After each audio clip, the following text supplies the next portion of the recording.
Bueno, en la clase de hoy vamos a trabajar sobre el tema de clasificación. La clase va a estar compartida en 5 módulos. El primer módulo vamos a hablar sobre problemas de clasificación.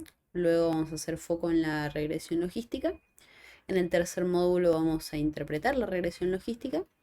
En el cuarto módulo vamos a ver un poco sobre métricas de evaluación de modelos de clasificación y finalmente en el quinto módulo vamos a hablar de problemas con desbalanceo de clases. Bueno, empecemos con lo que son los problemas de clasificación. Básicamente, si hacemos un enfoque un poco más general, el objetivo de los modelos predictivos es usar datos, data histórica que ya tenemos, o observaciones anteriores, para realizar una predicción, o sea, futuro, basada en nuevos datos, ¿sí? Para los cuales aún no se tiene respuesta.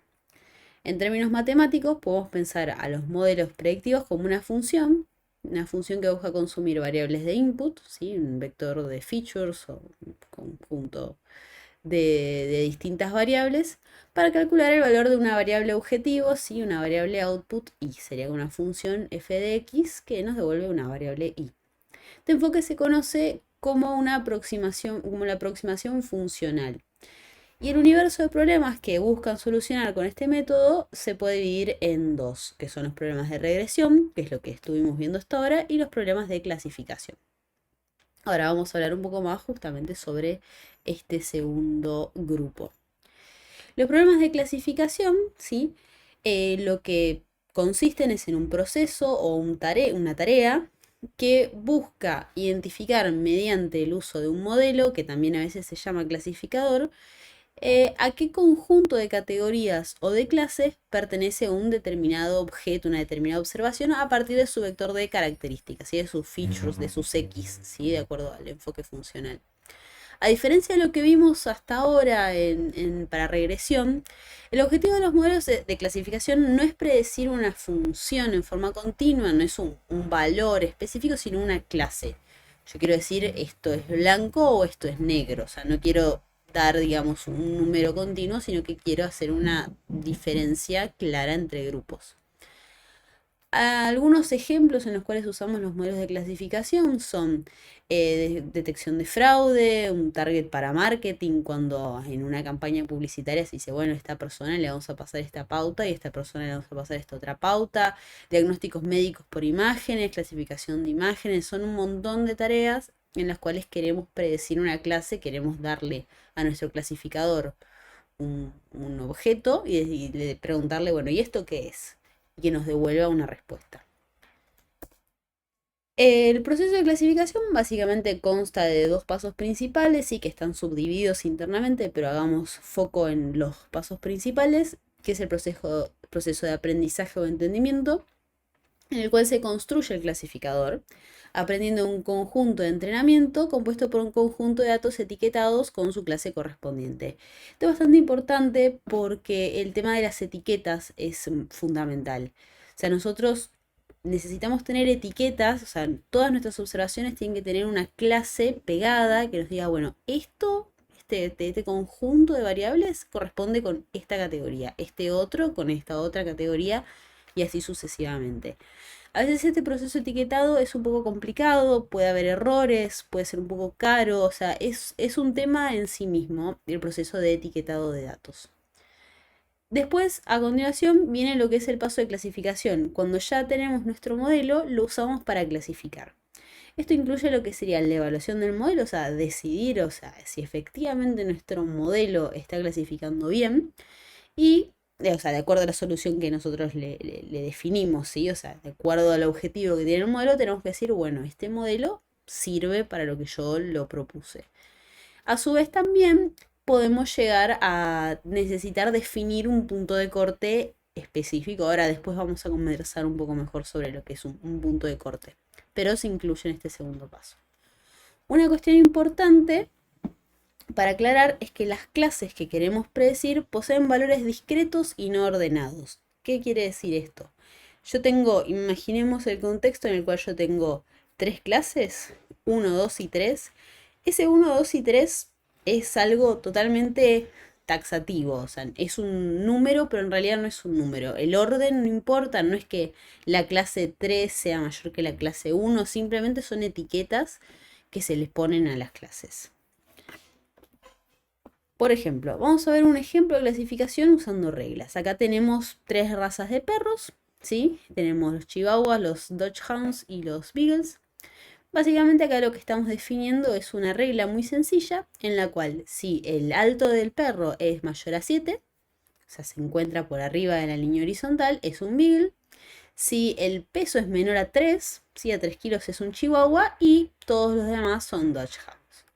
Este es un ejemplo, digamos, bastante claro de qué es lo que se espera de un problema y un modelo de clasificación. Se espera que pasándole un vectorcito de features, que en este caso son la altura y el peso del perro, el modelo, que en este caso es una regla, pero puede ser un modelo mucho más complejo, nos diga, bueno, este vector de features corresponde a esta raza de perro. O sea, la clasificación es esa, Beagle, Chihuahua, Dachshund, en base a su peso y a su altura. Ahora, las reglas presentan limitaciones, ya que nos permiten clasificar en base a patrones muy sencillos y claros, ¿sí? O sea, puede ser que no todo se defina, no todo sea tan blanco y negro como en el caso de nuestro ejemplo. No siempre ocurre esto desde ya en la vida real, por lo tanto existen muchos modelos de Machine Learning mucho más complejos que se enfocan en problemas de clasificación, como los modelos bayesianos, los modelos de regresión logística, los árboles de decisión, las redes neuronales, entre otros.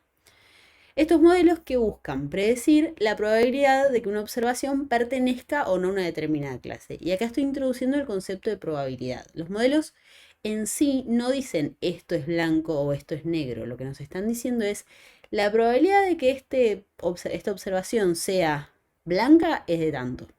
Y en base a eso nosotros después vamos a definir a partir de qué umbral, ¿sí? A partir de qué punto de corte vamos a considerar que nuestra observación es blanca y que nuestra observación es negra. O sea, básicamente eso es la diferencia. Por ejemplo, acá en el esquemita de un árbol de decisión se le da una observación que no se sabe qué color es y el árbol va tomando decisiones y se va abriendo en las ramas, ¿sí? De acuerdo al color final que va a predecir para nuestra observación. En un problema de clasificación binaria, por ejemplo, si el caso de fraude es un caso muy claro, yo quiero ver si una operación es o no fraude, o en un banco quiero ver si le doy un crédito a un usuario del banco o si me lo va a pagar o no, ¿sí? Nos interesa la probabilidad de que ocurra un resultado. La probabilidad toma valores entre 0 y 1, donde 1 es la certeza de que ese resultado suceda y 0 es la seguridad de que no suceda. Son los dos casos extremos.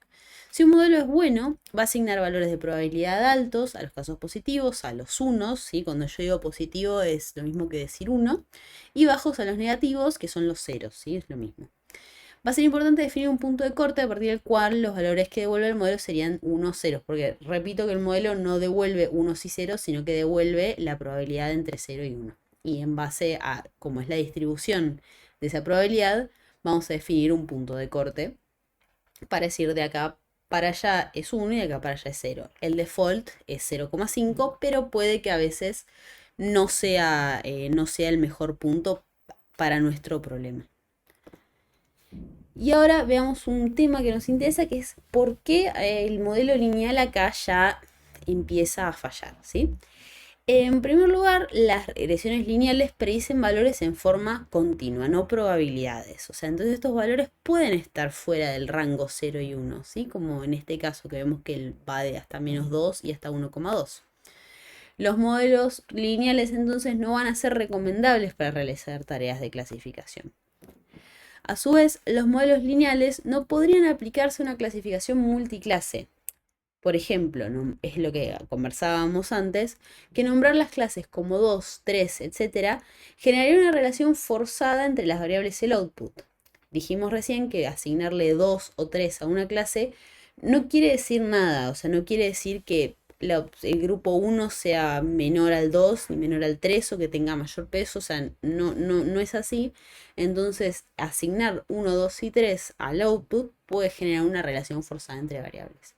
Y finalmente, cabe mencionar que los modelos de regresión son muy sensibles a outliers, lo cual no es algo deseable para un modelo de clasificación.